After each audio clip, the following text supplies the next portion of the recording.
Second question பார்க்கலாம். A mobile phone is bought for rupees 10,000. Its value decreases rupees 800 every year. ஃபோனோட rate வந்து கம்மியாயிட்டே வருது. per இயர்க்கு 800 rupees கம்மியாகுது. முதல் கேள்வி find the value of the phone after 3 years அப்படின்னு கேட்டிருக்காங்க. இனிஷியல் வேல்யூ வந்து 10,000.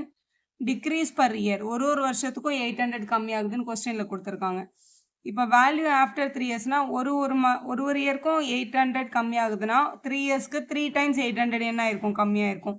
ஸோ இனிஷியலாக இருந்த இந்த 10,000 ருபீஸ்லேருந்து 3 டைம்ஸ் 800 மைனஸ் பண்ணோம். ஏன்னா 3 இயர்ஸ்க்கு அப்புறம் தான் அவங்க ரேட் கேட்டிருக்காங்க இல்லையா, அதனால ஸோ 10,000லேருந்து minus 8 3s are 24 இந்த ரெண்டு 0. ஸோ மைனஸ் பண்ணிட்டோம்னா 7,600 வருது. ருபீஸ் 7,600 தான் ஆஃப்டர் 3 இயர்ஸ் அந்த மொபைலோட ரேட்டு. அடுத்தவங்க கேட்டிருக்காங்க make a table value for t varying from 0 to 8 years. Time வந்து 0லேருந்து 8 வரைக்கும் எடுத்துட்டு show the value of the phone be depreciate with time. Time வந்து அதிகமாக பின்றது அந்த வேல்யூ ஆஃப் த ஃபோன்னு எடுத்துட்டு அதை எப்படி டிப்ரிஷியேட் ஆகுதுன்றது டேபிள் கிரியேட் பண்ணுங்க, டேபிள் வேல்யூ எழுதுங்கன்னு சொல்லியிருக்காங்க. ஸோ டி வந்து இயர்ஸ், வி வந்து value in terms of amount ருப்பீஸில் எடுத்துக்க போகிறோம். ஸோ 0 அப்படின்றது 0 இயர்ஸ்ன்றது இனிஷியல் வேல்யூ. இனிஷியலாக அந்த ஃபோனோட ரேட் வந்து 10,000 அதை எழுதிக்கலாம்.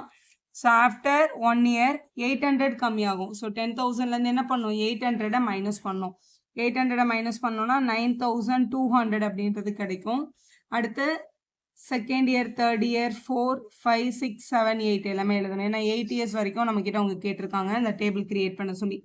800 மைனஸ் பண்ணிட வேண்டியது. ஏன்னா எவ்ரி இயர் 800 தான் கம்மியாகுது. 9,200லேருந்து ஒரு 800 மைனஸ் பண்ணோம் அப்படின்னா 8,400 வரும். 8,400ல திருப்பி ஒரு 800 மைனஸ் பண்ணோம்னா 7,600 கிடைக்குது. 7,600லேருந்து ஒரு 800 மைனஸ் பண்ணும்போது 6,800. திருப்பியும் ஒரு 800 மைனஸ் பண்ணால் 6,000 வரும். திருப்பி மைனஸ் பண்ணும்போது 5,200. ஸோ திருப்பியும் ஒரு 800 மைனஸ் பண்ணும்போது 4,400. ஸோ இன்னொரு டைம் 800 மைனஸ் பண்ணும்போது 3,600 அப்படின்ற அமௌண்ட் கிடைக்குது. ஸோ இதுதான் டேபிள் கிரியேட் பண்ண சொல்லியிருக்காங்க டைம்க்கும் வேல்யூ ஆஃப் த ஃபோனுக்கும்.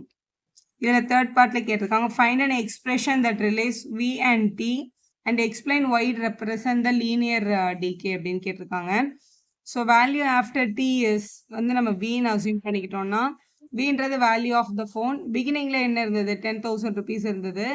எவ்ரி இயர் டிக்ரீஸ் ஆகிட்டே வருது. ஸோ 1 இயர்க்கு 800னா டி இயர்ஸ்க்கு 800 வந்து டி டைம்ஸ் வந்து கம்மியாகும். அப்போ 10,000 மைனஸ் 800 டி அப்படின்னு நம்ம எழுதணும். இதில் கேட்டிருக்காங்க explain why it represent the linear decay அப்படின்னு கேட்டிருக்காங்க. இது எக்ஸ்பிரஷன் வந்து ஒரு லீனியரான்னு கேட்டிருக்காங்க. This represent linear decay because the value decreases by a constant amount rupees 800 every year ஒரே அமௌண்ட்ல இன்க்ரீஸோ டிக்ரீஸோ நடந்துச்சுன்னா அது வந்து லீனியர் தான். இது டிகேன்றது டிக்ரீஸ் ஆகிறதுனால டிகேன்னு மென்ஷன் பண்ணுறாங்க. ஸோ இது ஒரு லீனியர் டிகே தான் 800 எவ்ரி இயர் டிக்ரீஸ் ஆகுறதுனால அப்படின்னு நம்ம ரீசன் எழுதிடலாம்.